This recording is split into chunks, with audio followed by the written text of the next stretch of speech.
You're 23. The steel mill in your town shut down 2 years ago. Your wife is pregnant with your first. You need health insurance. The Department of Corrections is hiring $44,000 a year, dental, and a full pension.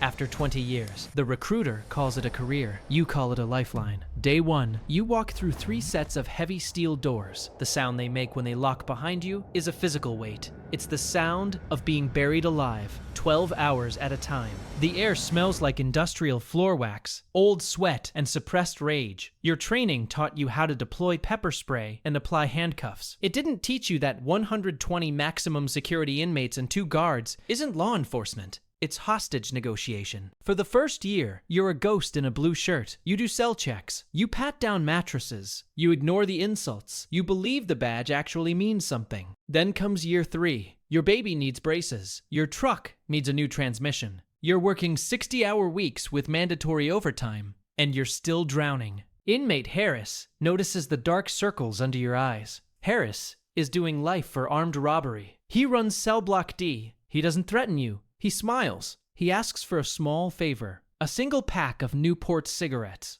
During a pat-down, he slides 3 crisp $100 bills into your uniform pocket. You could write him up, but that $300 is the electric bill. You tell yourself it's just cigarettes. It's not a weapon. It's a victimless crime. You bring them in your lunchbox the next day. The scanner operator is your buddy. He doesn't check. You hand Harris the pack. He nods. You just crossed a line you can never uncross.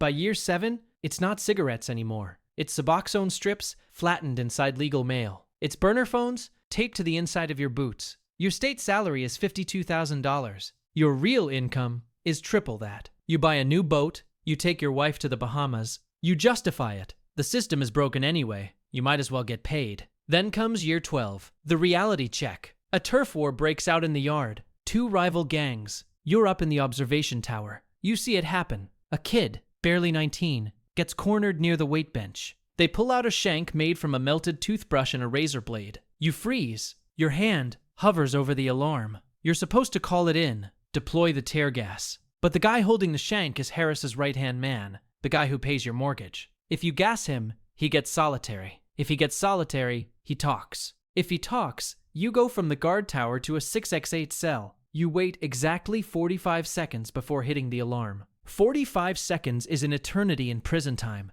By the time the response team arrives, the 19-year-old is bleeding out on the concrete. Internal Affairs interviews you later that week. You say the sun was in your eyes. You say you reacted as fast as humanly possible. They close the file, but you know the truth. You traded a kid's life to protect your secret. Your wife leaves you in year 15. She says you're cold. She says you don't talk anymore. She doesn't know that you can't talk, because everything in your head is a confession. Year 20, retirement day. They give you a cheap plaque and a sheet cake in the break room. The warden shakes your hand. You walk out through those heavy steel doors one last time. You move to a quiet suburb in Florida. You have the pension, you have the boat, but you can't sleep without the TV on. You scan the exits every time you walk into a grocery store. You don't like crowds. You have to sit with your back to the wall at restaurants, constantly watching people's hands.